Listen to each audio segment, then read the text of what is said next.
नमस्ते दोस्तों, आपकी एकेडमी में आप सभी का स्वागत है। आशा करते हैं आप सभी स्वस्थ होंगे और यूजीसी नेट हिंदी दिसंबर 2024 की तैयारी में आप सभी पूरी तरह से जुड़ गए होंगे। दोस्तों, जैसा कि आप सभी को पता है, इस समय हम UGC net Hindi unit 9 Hindi निबंध के अंतर्गत जो भी 11 निबंध संकलित हैं उसके ऊपर सीरीज लेके आए हैं। और आज हम बात करेंगे कुबेरनाथ राय के निबंध उत्तरा फाल्गुनी के आसपास। इस निबंध से संबंधित हम संपूर्ण निबंध का लाइन बाय लाइन पाठ करेंगे। इस निबंध से संबंधित जितने भी महत्वपूर्ण तथ्य हैं उन तथ्यों को करेंगे और साथ ही हम पिछले वर्षों में पूछे गए कुछ पीवाईक्यू को भी देख लेंगे, ताकि हमें ये पता चल जाए कि हम जो भी प्रश्न कर रहे हैं, जो भी हम पढ़ रहे हैं, क्या वो पीवाईक्यू में उस तरह के प्रश्न पूछे गए कि नहीं पूछे गए, क्या हम जिस कंटेंट को पढ़ रहे हैं वो कंटेंट संपूर्ण है या नहीं है। तो इन सब चीज़ को जानने के लिए हम तुरंत पीवाईक्यू कर लेते हैं, ताकि आपकी भी संतुष्टि अपने आप में हो जाए और स्वयं से स्वयं का मूल्यांकन हो जाए। दूसरी बात मैं बता दूं कि यूनिट 7 हिंदी निबंध की प्लेलिस्ट बन चुकी है। आप जाइए, पूरे 41 वीडियो पड़े हुए हैं। पूरे जितने भी 21 कहानियाँ हैं, उन कहानियों पर प्रत्येक कहानी के ऊपर 2-2 वीडियो है। पहली वीडियो में सेम इसी तरह से पूरी कहानी का part line by line PYQ और महत्वपूर्ण तथ्य के साथ करवाया गया, और उसी कहानी संबंधित दूसरी वीडियो है जिसमें मेरे ही द्वारा कुछ पीवाईक्यू से रिलेटेड ही एमसीक्यू बनाए जाते हैं, जो मैं एमसीक्यू दूसरी वीडियो में लेके आता हूँ। साथ में एक फ्री सीरीज चल रही है पीवाईक्यू सीरीज, जिसमें 2006 से लेकर के पूरे 2024 तक के पूरे 3600 प्रश्नों की श्रृंखला है, जो यूनिट वाइज में लेके आ रहा हूँ। और वो चल रही है सीरीज, उस पर 2 वीडियो अपलोड हो चुकी है, उसकी भी अलग प्लेलिस्ट बनी है। आप जाइए यूट्यूब पर, प्लेलिस्ट में देखिए, जो भी प्लेलिस्ट बनी हुई है उसको वॉच करिए और पढ़ते रहिए। तो बिना देर किए हम आज इस निबंध को स्टार्ट करते हैं, उत्तरा फाल्गुनी के आसपास, जो कि निबंध है कुबेरनाथ राय का। और मैं बता दूं, अगर ये सीरीज आपको पसंद आ रही है, ये कंटेंट आपको पसंद आ रहा है, तो आप इस चैनल को प्रमोट करने के लिए अपने दोस्तों को शेयर कर सकते हैं।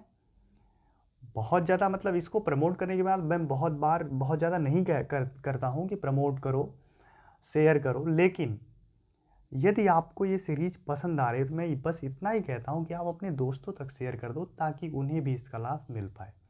दूसरी बात, अगर आपको पीडीएफ चाहिए तो आप डिस्क्रिप्शन में दिए गए टेलीग्राम चैनल और व्हाट्सअप ग्रुप को ज्वाइन करिए, मैं वहाँ पर सारे पीडीएफ भेजता रहता हूँ।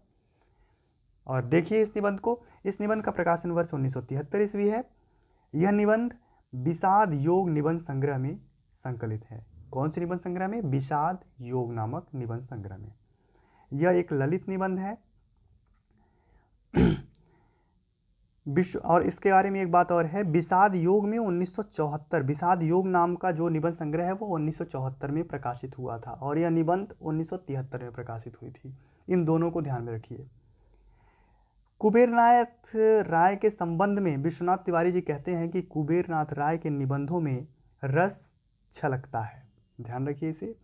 इस निबंध की विषय वस्तु पर बात करने तो इस निबंध में कुबेरनाथ राय जी ने मनुष्य जीवन में और ऋतुओं नक्षत्रों में समानता दिखाने का प्रयास किया है। साथ ही इस निबंध में चमत्कार, मनुष्य की जीने की लालसा और जवान बने रहने की भूख को भी दिखाया गया है।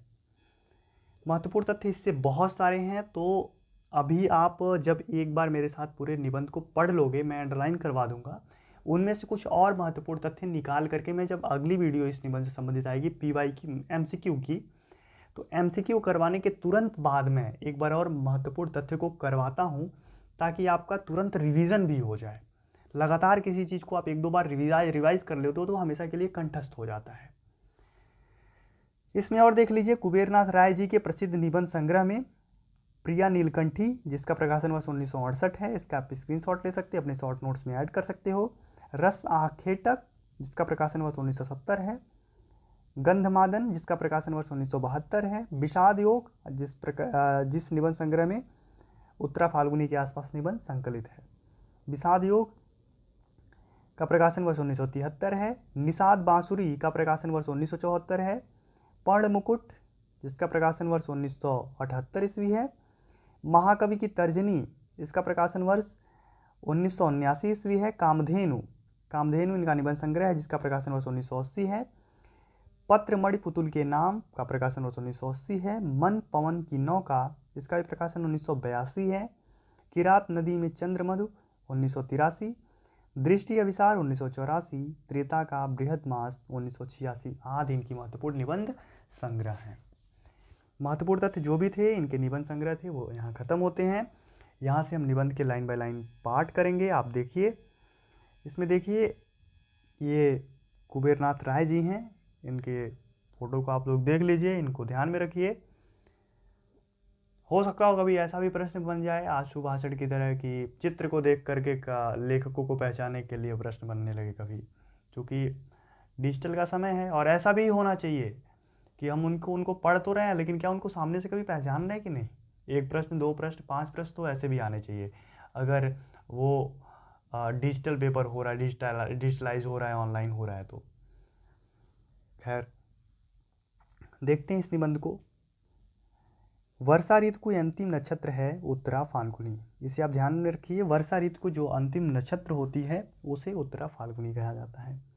हमारे जीवन में गदा पचीसी सावन मन भावन है। क्या है? सावन मन भावन, बड़ी मौज रहती है। परंतु 27वें के आते आते घनघोर भाद्रपत्र के अशनि संकेत मिलने लगते हैं और तीसी के वर्षों में हम विद्युन्मय भाद्रपद के काम, क्रोध और मोह का तमिश्र सुख भोगते हैं।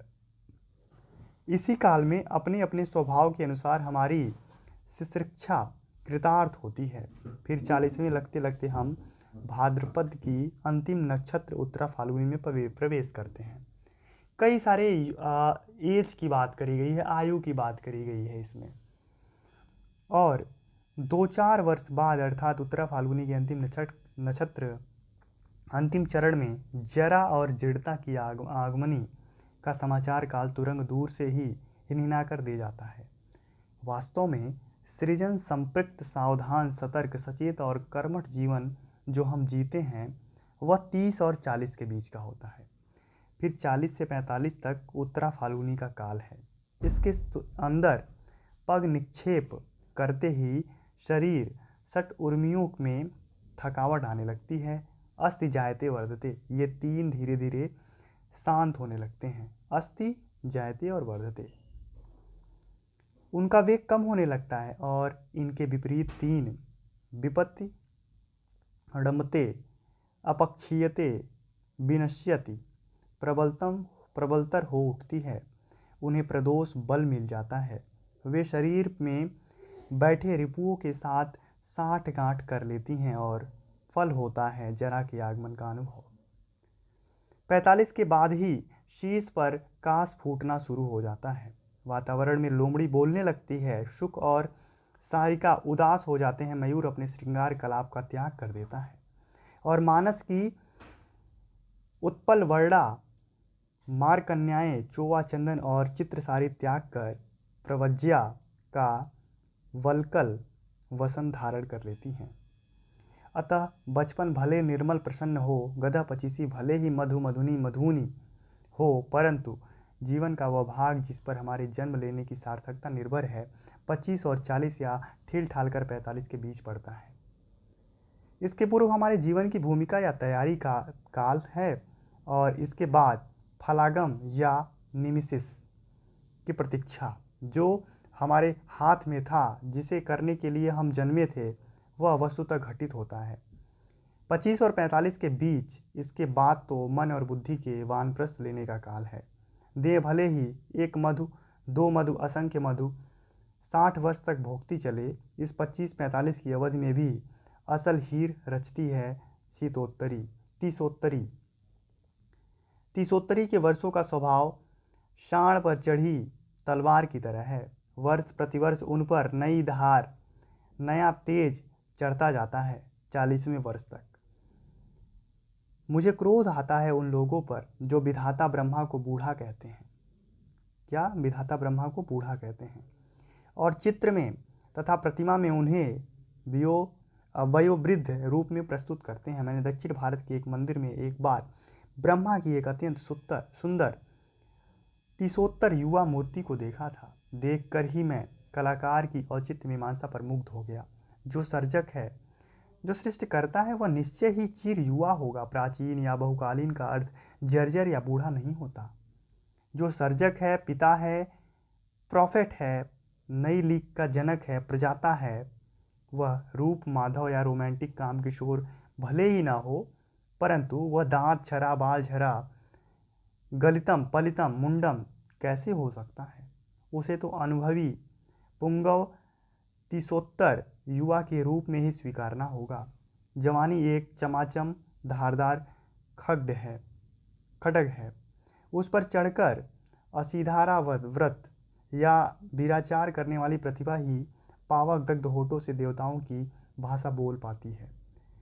युवा अंग के पोर पोर में फास्फोरस जलता है और युवा मन में उस फास्फोरस का रूपांतर हजार हजार सूर्यों में के सम्मिलित पावक में हो जाता है। मेरी समझ में सृष्टिकर्ता की, कवि की, विप्लव नायक की, सेनापति की, शूरवीर की, विद्रोही की कल्पना श्वेत केश वृद्ध के रूप में नहीं की जा सकती। अतः प्रजापति विधाता को सदैव 30 वर्ष के पट्टे सुंदर युवा के सुंदर रूप में ही कल्पित करना समीचीन मानते हैं। वास्तव में 30वां वर्ष जीवन के सम्मुख फण उठाए एक प्रश्न चिन्ह को उपस्थित करता है और उस प्रश्न चिन्ह को पूरा उसका समाधान मूल्य हमें चुकाना ही पड़ता है। किसी भी पुरुष या नारी की कीर्ति गरिमा इसी प्रश्न चिन्ह की गुरुता और लघुता पर निर्भर करती है। गौतम बुद्ध ने, अब ध्यान दीजिए, गौतम बुद्ध ने 39 वर्ष की अवस्था में गृह त्याग कर अमृत के लिए महाभिनिष्क्रमण किया। यानी गौतम बुद्ध किस उम्र में जाते हैं? 29। यहाँ मैं लिख रहा हूँ। यीशु क्राइस्ट 30 वर्ष की अवस्था में अपना प्रथम संदेश सरमन ऑन द माउंट, ध्यान में रखिए, गिरि शिखर प्रजनन दिया था और 33वें वर्ष में उन्हें सलीब पर चढ़ा दिया गया। उनका समूचा उपदेश काल 3 वर्ष में ही कम रहा। वाल्मीकि के अनुसार रामचंद्र को भी 30 के आसपास ही, वास्तव में 30 और 27 दोनों याद रखिए, वनवास हुआ। उस समय सीता की आयु 18 वर्ष की थी और वनवास के 13 वर्ष में, अर्थात सीता ने 30वां पार करते करते सीताहरण की ट्रेजेडी घटित हुई थी। 18 और 30, ठीक है, 18 वर्ष की थी और जब 13 वर्ष पूरा होता है उस समय वो जब 14 वर्ष, उनका 13 वर्ष पूरा होता है वनवास का, 14 वर्ष, तो उस समय क्या होता है, वो 30 से ऊपर की हो जाती हैं।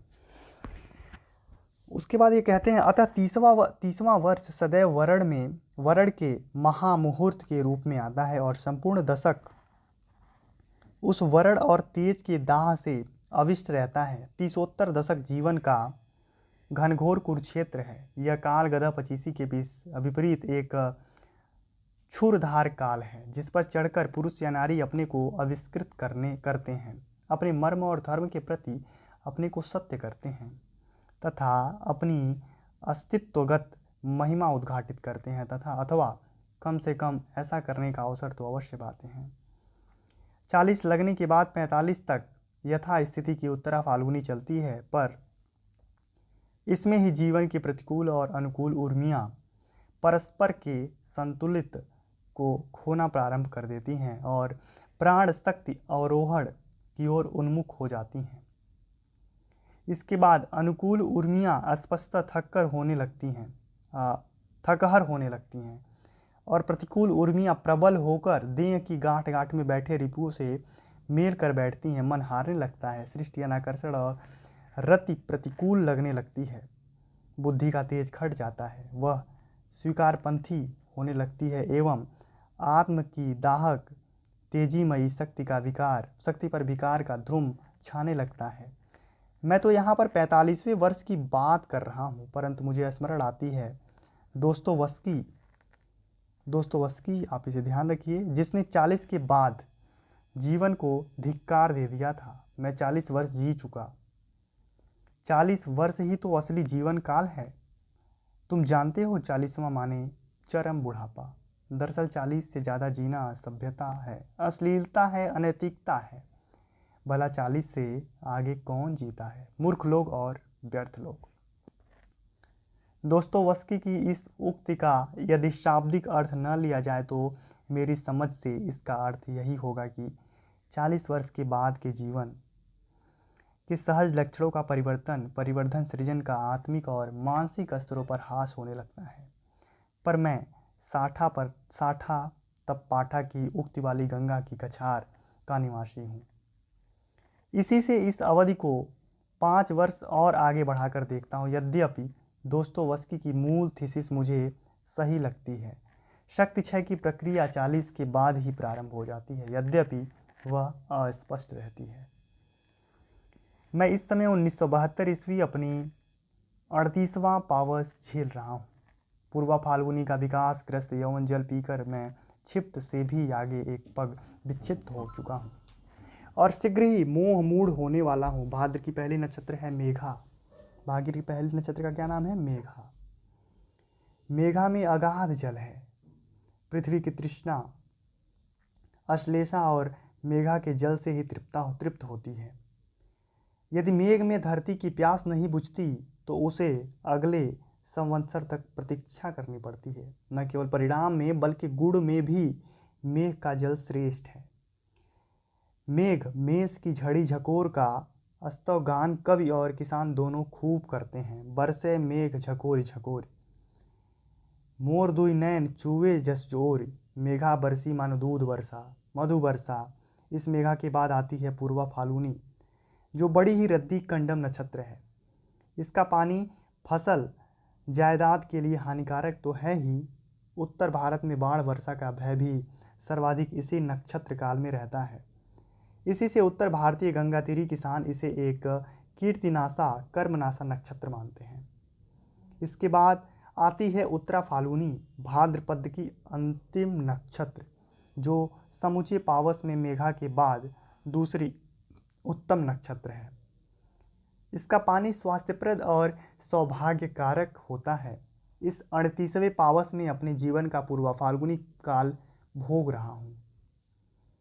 यद्यपि साथ ही साथ द्वार पर उत्तरा फाल्गुनी का आगमन भी देख रहा हूँ। 40 आने में अब कितनी देर ही है। अतः आज पूर्वा फाल्गुनी का अंतिम पान पात्र मेरे होठों से संलग्न है। क्रोध मेरी खुराक है, लोभ मेरा नयन अंजन है और काम भुजंग मेरा क्रीड़ा सहचर है। इनको ही मैं क्रमशः विद्रोह, प्रगति और नवलेखन कहकर पुकारता हूँ। भले यह विकार जल हो, भले इसमें श्रेय प्रेय गति मुक्ति कुछ भी ना हो, परंतु इसमें जीर्णता और जर्जरता नहीं। यह जरा और वृद्धत्व का प्रतीक नहीं, पूर्वा फाल्गुनी द्वारा प्रदत्त विक्षिप्तता और यौवन का ही एक अनुभव है।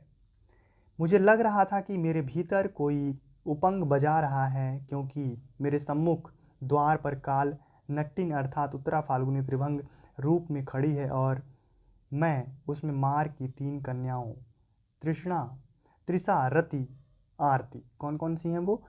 त्रिषा, रति और आरती को एक साथ देख रहा हूँ। कांचन पद्म, कांति, कर पल्लव, कुड़ित केश, बिंबाधर, विशाल बंकिम भ्रू, दक्षिणावर्त नाभि और त्रिवली रेखा से युक्त इस भुवन मोहन रूप को मैं देख रहा हूँ और इसकी आगमनी में अपने भीतर बजती उपंग को निरंतर सुन रहा हूँ। उपंग एक विचित्र बाजा है। काल पुरुषों को उंगलियां चटाक चटाक पड़ती हैं और आहत नाद का छंदोबद्ध रूप निकलता है। बीच बीच में हिचकी के साथ यह हिचकी भी उसी काल विदूषक की बढ़ती है और यह उपंग के तालबद्ध स्वर को अधिक सजीव और मार्मिक कर देती है। मैं अपने भीतर बसते यौवन का यह उपंग संगीत सुन रहा हूँ और अपने मनोविकारों का छक्कर पान कर रहा हूँ।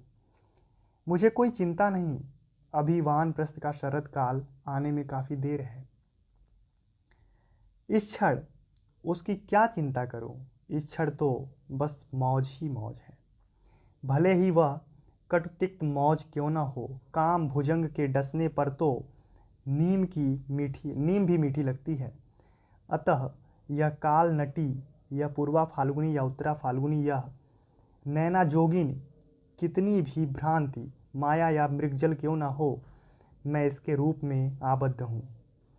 इसमें मुझे ही वही स्वाद आ रहा है जो मायापति भगवान को अपनी माया के काम मधु का स्वाद लेते समय प्राप्त होता है और जिस स्वाद को लेने के लिए वे परम पद के भास्वर सिंहासन को छोड़कर हम लोगों के बीच बार बार आते हैं। अतः इस समय मुझे कोई चिंता, कोई परवाह नहीं, परंतु एक न एक दिन वह क्षण भी निश्चय ही उपस्थित होगा जिसकी श्रृंगारहीन शरद यवनिका के पीछे दृढ़ हेमंत मृत्यु शीतल शिशिर की प्रेत छाया छलकती रहेगी। उस दिन तुम क्या करोगे?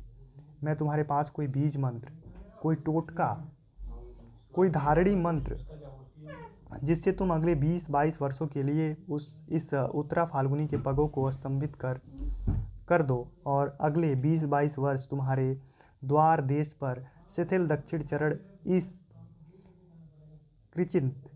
किंचित जानु के साथ आभंग मुद्रा में नतग्रीव खड़ी रहे और तुम्हारे हुक्म की प्रतीक्षा करती रहे।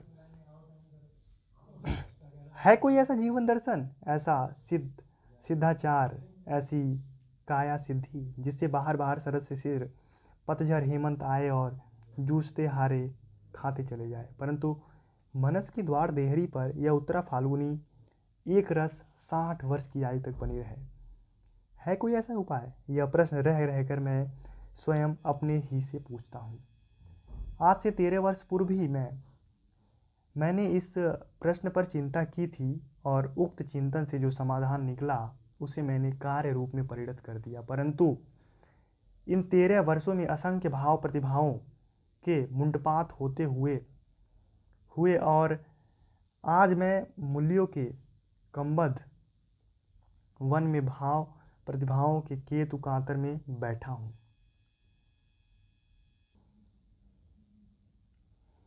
आज जगत वही नहीं रहा जो 13 वर्ष पूर्व था। एक ग्रीव दार्शनिक की उक्ति है कि एक नदी में हम दोबारा हाथ नहीं डाल सकते क्योंकि नदी की धार क्षण प्रतिक्षण और होती जा रही है।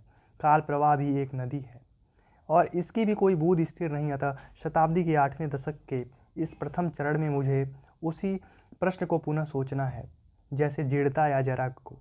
यदि संपूर्णता जीतना असंभव हो तो भी फांकी देकर यथासंभव दूरी तक वंचित रखा जाए। कैसे अपने दैहिक यौवन को नहीं तो मानसिक यौवन को ही निरंतर धारदार और चिरंजीवी रखा जाए। उस दिन तो मैंने सीधा सीधा उत्तर ढूंढ निकाला था, ययाति की तरह पुत्रों से यौवन उधार लेकर। अर्थात मैं कोई नौकरी न करके कॉलेज में अध्ययन करूँ तो मुझ 55 या 60 वर्ष की आयु तक युवा शिष्य शिष्याओं के मध्य वास करने का अवसर सुलभ होगा। मैं इनकी आशा आकांक्षा उत्साह साहस उद्यमता आदि से भी वैसे ही अनुप्राणित और अविष्ट रहूँगा जैसे चुंबकीय आकर्षण क्षेत्र में पड़कर साधारण लोहा भी चुंबक बन जाता है।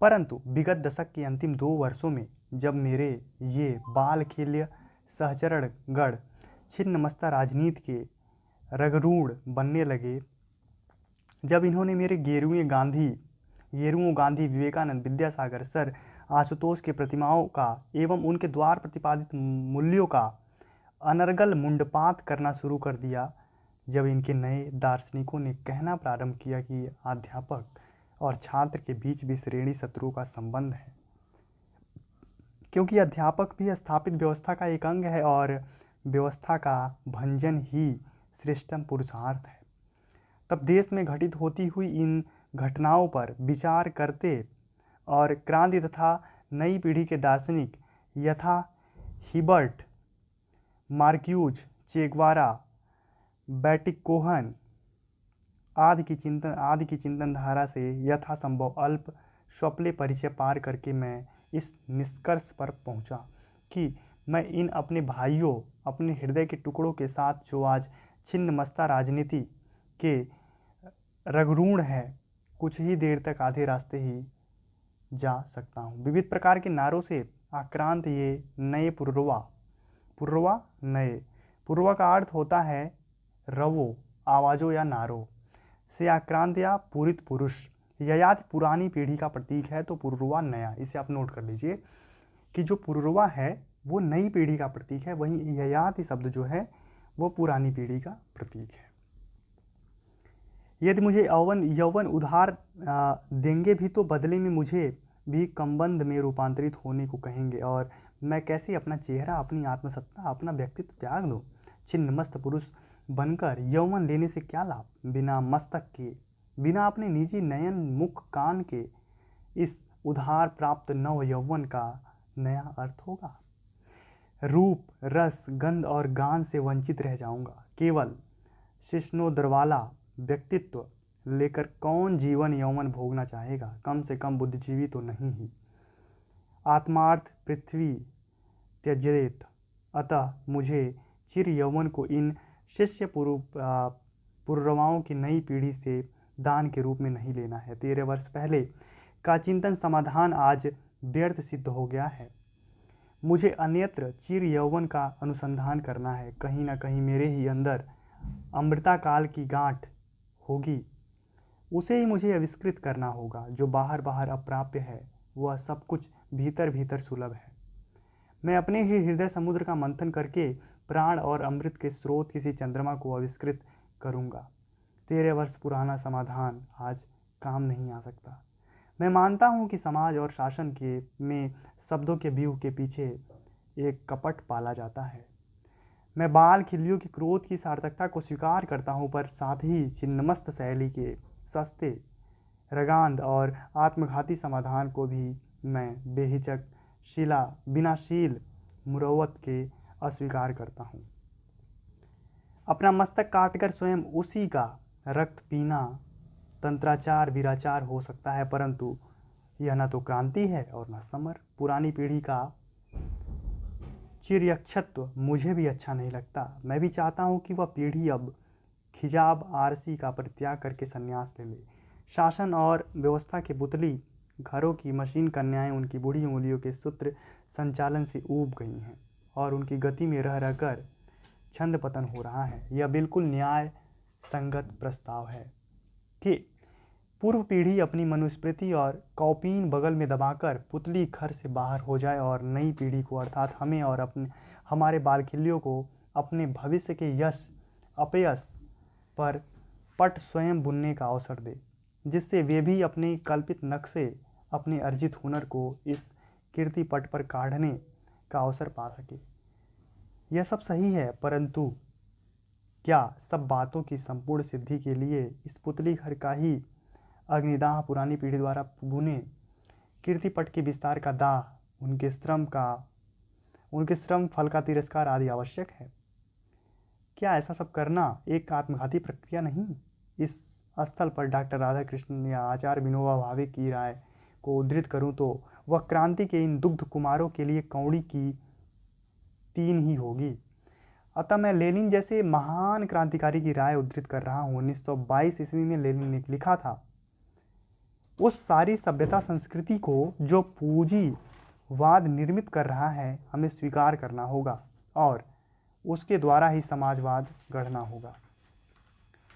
पूर्व पीढ़ी के सारे ज्ञान, सारे विज्ञान, सारी यांत्रिकी को स्वीकृत कर लेना होगा, उसकी सारी कला को स्वीकार कर लेना होगा। हम सर्वहारा संस्कृति के निर्माण की समस्या तब तक हल नहीं कर सकते जब तक यह बात साफ साफ न समझ लें कि मनुष्य जाति के सारे विकास और संपूर्ण सांस्कृतिक ज्ञान को आहरण किए बिना यह संभव नहीं, और उसे समझकर सर्वहारा संस्कृति की पुनर्रचना करने में हम सफल हो सकेंगे।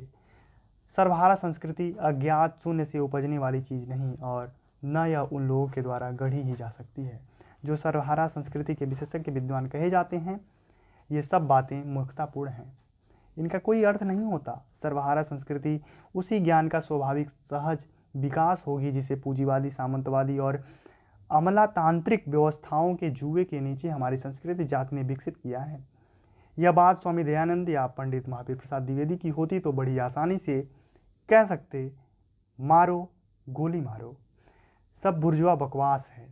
पर कहता है क्रांतिकारियों का पितामह लेनिन, जिसे एक कट्टर बंगाली मार्क्सवादी नीरेंद्र नाथ राय ने अपनी पुस्तक शेक्सपियर हिज ऑडियंस पर उद्धृत करते हैं। पुस्तक किसकी है और उसमें क्या उद्धृत करते हैं आप इसे अपने शॉर्ट नोट्स में ऐड कर लीजिए। वो कहते हैं, आज प्राय लोग पुकार कर कहते हैं, देखो देखो जोखिम उठा रहा हूँ, मूल्य भंजन कर रहा हूँ। अरे बंधु, जोखिम उठा रहे हो या नाम कमा रहे हो? यह तो आज अपने को प्रतिष्ठित और जागृत सिद्ध करने का सबसे सटीक तरीका, शॉर्टकट यानी तिरछा रास्ता है। जोखिम तुम नहीं उठा रहे हो, तुम तो धार के साथ बह रहे हो, और यह बड़ी आसान बात है। आज जोखिम वह उठा रहा है जो नदी की वर्तमान धारा के प्रतिकूल धार के हुक्म को स्वीकारते हुए कह रहा है। मूल्य भी क्या तोड़ने की चीज़ है? जो तोड़ोगे वह बदला जा सकता है, तोड़ा नहीं जा सकता।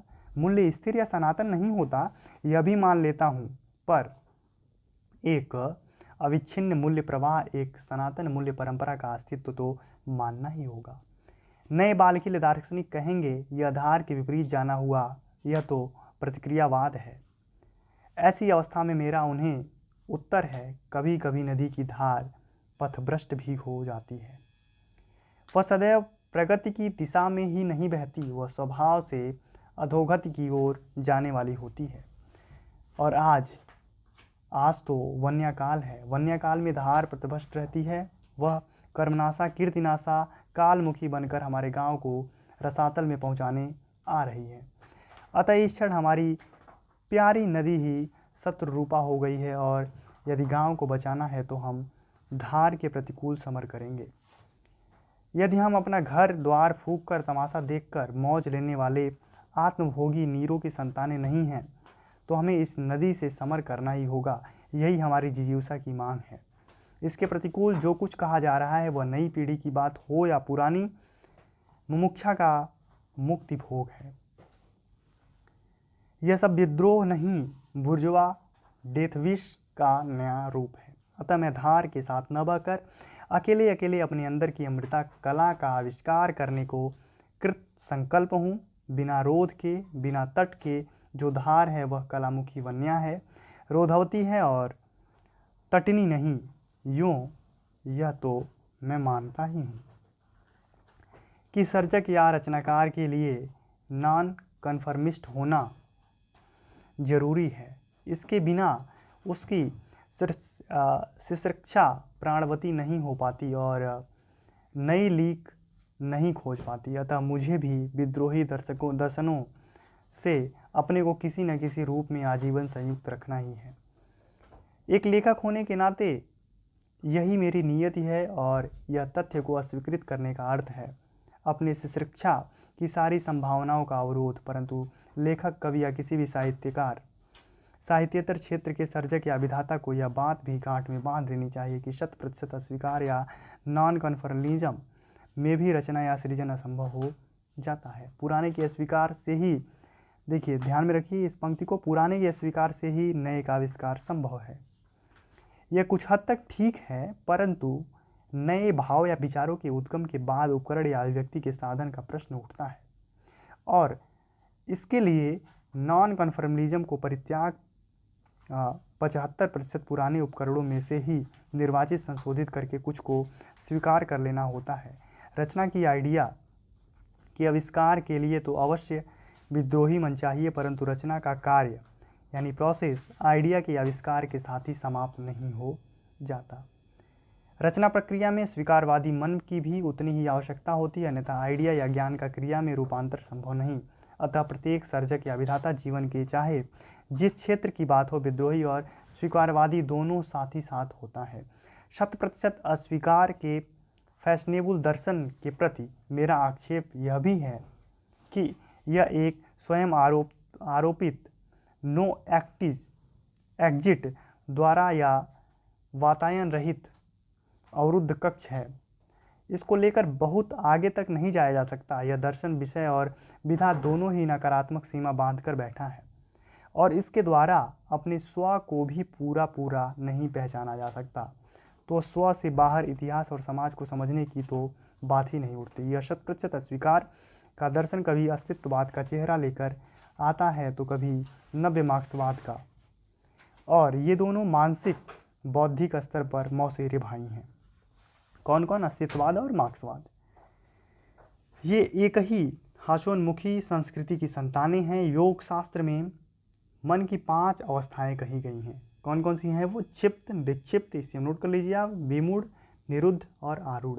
ये दोनों दर्शन विमूढ़ स्थिति की 2 भिन्न संस्करण हैं, अतः दोनों त्याज्य हैं। यह बाढ़ बनने का काल है। नदी अपनी दिशा भूलकर कुछ कुल छोड़कर उन्मुक्त हो गई है, अतः बुद्धिजीवी वर्ग से धीरता और संयम अपेक्षित है। घबराकर वन्या की पथभ्रष्ट धार के प्रति आत्मसमर्पण करने की अपेक्षा जल के उत्तरण वन्या के उतार की प्रतीक्षा करना अधिक उचित है। पानी हटाने पर नदी फिर कुलों के बीच लौट आएगी। नदी अपनी शैया यदि बदल भी दे तो भी नई शैया के साथ कोई कुल, कोई अवरोध तो उसे स्वीकार करना ही होगा। यह नया कुल भी उसी पुराने कुल के ही समानांतर होगा। नदी तब भी समुद्रमुखी ही रहेगी, उलटकर हिमांचलमुखी कभी नहीं हो सकती। अतः इस वन्य नाट्य के विष्कंभक के बीच का समय मैं न तो बहुत महत्वपूर्ण मानता हूँ और न बहुत चिंताजनक। मैं बिल्कुल अविचलित हूँ। मेरा विश्वास है कि कल नहीं तो परसों हम अर्थात पुरानी पीढ़ी का युवा और मेरे बाल खिले छात्र अर्थात छात्र छात्राएं अर्थात नई युवा पीढ़ी दोनों मिलकर इस शासन एवं व्यवस्था के पुतली घर के नृत्य कन्याओं के कथक नृत्य को साथ साथ संचालित करेंगे। यह पुतली घर ऐसा है कि इसमें अनुशासित, संयमित, तालबद्ध कथक ही चल सकता है, अन्यथा जरा भी छंद पतन होने पर कोई न कोई भयावह पुतली एक ही छपट्टे में हड्डी आदि तक का भक्षण कर डालेगी। क्योंकि इन पुतलियों में से कोई कोई विष कन्याएं भी हैं। अतः मैं चेष्टा करूंगा कि अपने अंदर की अमृता कला का आविष्कार करके इस उत्तरा फाल्गुनी काल को 20-22 वर्ष के लिए अपने अंतर में स्थिर अचल कर दूं। बाहर बाहर चाहे शरद बहे या निदा हुहू करे, तब मैं अपने बाल खिले सहचरों के साथ व्यवस्था की इन पुतलियों का छंदोबद्ध नृत्य भोग सकूंगा। और एक दिन वह भी आएगा जब कोई चिल्लाकर मेरे कानों में कहेगा 5 o'clock, 5 बज गए। कोई मेरे शीश का पर घंटा बजा जाएगा, कोई मेरे हृदय में बोल जाएगा बहुत हुआ, बहुत भोगा, अब नहीं, अब अहम अमृत इच्छामि, अहम वानप्रस्थ चरिष्यामि। और तब मैं व्यवस्था के पुतली घर की इन यंत्र कन्याओं से माफ़ी मांगकर उत्तर पुरुष की जय जयकार बोलते हुए मंच से बाहर आ जाऊंगा और अपने को विसर्जित कर दूंगा। लोकारण्य में खो जाऊंगा, अपरिचित वृक्षोपम अवसर प्राप्त रिटायर्ड अस्थाणुओं के महाकांतर में। पर अभी नहीं, अभी तो मैं विश्वेश्वर के सांड की तरह जवान हूँ। किसके सांड की तरह? अपने आप को किससे वो तुलना करते हैं? विश्वेश्वर की सांड की तरह। ये निबंध यहाँ समाप्त होता है। इस निबंध का संपूर्ण पाठ हम कर लिए। अब इस निबंध से संबंधित पीवाईक्यू को देखेंगे। दोस्तों, ये पूरी सीरीज अभी हम पूरे निबंध को पढ़े हैं। आप देखते हैं कि निबंध आप जब खुद से पढ़ते हो तो बिना बोले हुए पढ़ोगे तो बहुत कम एनर्जी लगती है, लेकिन मैं चिल्लाता हूँ आप लोगों के लिए। तो ऐसे में बस इतना ही चाहता हूँ कि आप एटलीस्ट लास्ट में फीडबैक के तौर पर आप कमेंट बॉक्स में ज़रूर कुछ लिखते रहिए, ताकि हमें ये प्रेरणा शक्ति मिले कि मैं आगे के लिए आपके लिए इससे भी बेहतर कंटेंट बनाने की कोशिश करता रहूं। इस निबंध से संबंधित जितने भी कुछ पीवाईक्यू हैं हम देखेंगे। इसमें देखिए, क्रोध भी मेरी खुराक है, लोभ मेरा नयन अंजन है और काम भुंजन मेरा क्रीड़ा सहचर है। इसको ही मैं क्रमशः विद्रोह, प्रगति और नवलेखन कहकर पुकारता हूँ। उपयुक्त कथन में निबंधकार अपने जीवन की वर्तमान अवस्था को किस नक्षत्र से जोड़ते हैं? ऑप्शन ए पूर्वा नक्षत्र, ऑप्शन बी मघा नक्षत्र, ऑप्शन बी पूर्वा फाल्गुनी नक्षत्र से, ऑप्शन सी स्वाति नक्षत्र से, ऑप्शन डी उत्तरा फाल्गुनी नक्षत्र से। यह प्रश्न यूजीसी नेट हिंदी दिसंबर 2022 शिफ्ट 2 में पूछा गया था। आप देखिए, ऑथेंटिक आपके सामने है सब कुछ। इस प्रश्न का सही उत्तर है उत्तरा फाल्गुनी नक्षत्र से। आप देख लीजिए, उसका जो संबंध है वो उत्तरा फाल्गुनी नक्षत्र से है। अगला प्रश्न है, उत्तरा फाल्गुनी के आसपास निबंध के आधार पर दिए गए विवरणों में आयु को छोटे से बड़े कर्म में संयोजित कीजिए। इसमें देखिए, जरा और जीर्णता की आगजनी का समाचार काल तुरंत दूर से ही हिनहिना कर दे जाता है। यानी सबसे पहले किस आयु से संबंधित पंक्तियों को क्रम से लगाना है। कौन सी आयु यहाँ भरना है? से ज़्यादा जीना असभ्यता है, अश्लीलता है, अनैतिकता है। जीवन के सम्मुख फड़ उठाए एक प्रश्न चिन्ह को उपस्थित करता है। ये कौन सा है? 27 के साल के आसपास। और सबसे पहले यही आएगा, 25 से 27। सी, जिसमें सबसे पहले आप देखिए तीनों में है, इसको आप एलिमिनेट कर सकते हैं। इसमें जड़ता और जर्जरता नहीं है, यह जरा और वृद्धत्व का प्रतीक नहीं है। तब मैं व्यवस्था के पुतली घर की इन यंत्र कन्याओं से माफ़ी मांगकर उत्तर पुरुष की जय जयकार बोलते हुए मंच से बाहर आ जाऊंगा। यह सबसे अंतिम की बात है। यानी ई सबसे लास्ट में आएगा, डी भी आप कट कर सकते हैं। इसमें देखिए ऑप्शन नंबर सी में क्या है, CDBAE, वो दो ऑप्शन अगर आपको पता था फिर भी उससे आप दो ऑप्शन को एलिमिनेट कर सकते थे, और दो ऑप्शन में आपको पता है कि 50-50% करेक्ट होने के चांसेस बन जाते हैं। तो इस प्रश्न का सही उत्तर आप देखिए CDBAE। इस प्रश्न के सही उत्तर को अगर आपको ढूंढना है, उसके आयु को देखना है, तो आप जाइए निबंध को अच्छे से पढ़ के आइए। अभी हम तुरंत पढ़ के आए हैं, और इन ऐसे ही प्रश्नों पर हम आगे MCQ में, जो छोटी सी वीडियो आती है, लगभग 10 MCQ हम करते हैं, और इन सभी महत्वपूर्ण तथ्यों को हम दोबारा MCQ में एक बार रिवाइज करेंगे। मैं बार बार कहता हूँ, अगर आपको PDF चाहिए तो आप दिए गए डिस्क्रिप्शन के टेलीग्राम चैनल और व्हाट्सअप ग्रुप को ज्वाइन कर सकते हैं, वहाँ से आपको सारे PDF मिल जाएंगे। और जो भी वीडियो अपलोड हो चुकी है, हिंदी कहानी आप देखिए जा करके, हिंदी कहानी यूनिट 7 पूरे 41 वीडियो पढ़ चुके हैं 21 कहानियों के ऊपर। निबंध जो कि यूनिट 9 है, इसके ऊपर आज हम 7वें निबंध पर बात कर चुके, 8वें निबंध पर बात कर चुके। 3 निबंध और बचते हैं इसके, वो भी जल्दी हो जाएंगे।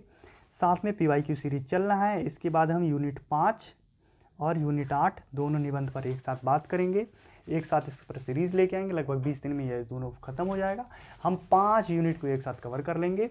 उसके बाद छोटी छोटी यूनिट है, उसको भी धीरे धीरे कवर कर लेंगे, और एग्ज़ाम से पहले आशा करते हैं हम सारे यूनिटों को कवर करने में उस लक्ष्य तक पहुंच जाएंगे जो हमारा लक्ष्य है। और निसंदेह आपकी एकेडमी UGC नेट हिंदी दिसंबर 2024 में एक अच्छे परिणाम के साथ उभरने वाली है, अगर आपका साथ रहा तो। ऐसे में धन्यवाद, आप देखते रहिए आपकी एकेडमी। मिलते हैं एक नए वीडियो के साथ।